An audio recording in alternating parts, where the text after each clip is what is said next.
ನಮಸ್ಕಾರ ಎಲ್ರಿಗೂ. ರೀಸೆಂಟ್ಲಿ ನಾವು ಒಂದು ಶಾರ್ಟ್ ಟ್ರಿಪ್ ಮಾಡಿದ್ವಿ.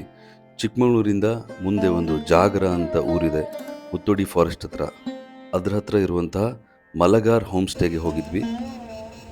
ಅಲ್ಲಿಂದ ಮುತ್ತೋಡಿಯ ಟೈಗರ್ ರಿಸರ್ವ್ ಫಾರೆಸ್ಟ್ನ ಮೊದಲನೆಯ ಸಫಾರಿ ಬುಕ್ ಮಾಡಿಕೊಂಡು ಬೆಳಗ್ಗೆ 6 ಗಂಟೆಗೆ ಇರುತ್ತೆ ಆ ಸಫಾರಿ. ಅದಕ್ಕೆ ಹೋಗಿದ್ವಿ. ನಮಗೆ ಹೆಚ್ಚಿನ ಪ್ರಾಣಿಗಳೇನು ಕಾಣಲಿಲ್ಲ, ಆನೆ, ಕಾಡೆಮ್ಮೆ ಆ ಥರದ ಪ್ರಾಣಿಗಳು ಕಂಡು. ಅಲ್ಲಿಂದ ನಾವು ಹೋಗಿದ್ದು ಚಿಕ್ಕಮಗಳೂರು ಹತ್ರ ಇರುವಂತಹ ಜರಿ ಫಾಲ್ಸ್ಗೆ ಜೀಪ್ ಹೋಗುತ್ತೆ.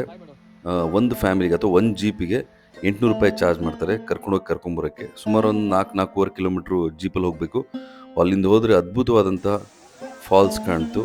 ಆ ಫಾಲ್ಸಲ್ಲಿ ನಾವು ಆಟ ಆಡಿದ್ವಿ, ಸ್ನಾನ ಮಾಡಿದ್ವಿ. ತುಂಬ ಚೆನ್ನಾಗಿತ್ತು ಫಾಲ್ಸು. ಹಾಗೆ ಅಲ್ಲಿ ಚಿಕ್ಕಮಗಳೂರು ಇರುವಂಥ ಬಾಬಾ ಬುಡನ್ಗಿರಿ, ಮುಳ್ಳಯ್ಯನಗಿರಿ ಎಲ್ಲವನ್ನು ನೋಡ್ಬೋದು.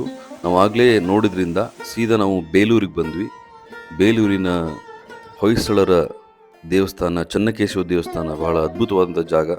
ಮತ್ತೆ ಹೋಗಿ ನೋಡಬೇಕು ಅನ್ನುವಂಥ ಜಾಗ. ಬೇಲೂರಲ್ಲಿ ಸಂಜೆಯನ್ನು ಕಳೆದ್ವಿ. ದೇವಸ್ಥಾನದ ಇಂಚಿಂಚನ್ನು, ಅಲ್ಲಿಯ ಕಲೆಯ ವೈಭವವನ್ನು ನೋಡ್ತಾ ಬಹಳ ಸಂತೋಷ ಆಯಿತು. ಸಂಜೆ ಅಷ್ಟೊತ್ತಿಗೆ ಅಲ್ಲಿ ಲೈಟಿಂಗ್ ಕೂಡ ಮಾಡಿದ್ದು. ಬೇಲೂರನ್ನ ನೋಡಿಕೊಂಡು ನಾವು ಚೆನ್ನಕೇಶವನ ದರ್ಶನ ತಗೊಂಡು ಸೀದಾ ಬೆಂಗಳೂರು ಕಡೆಗೆ ವಾಪಸ್ ಬಂದ್ವಿ.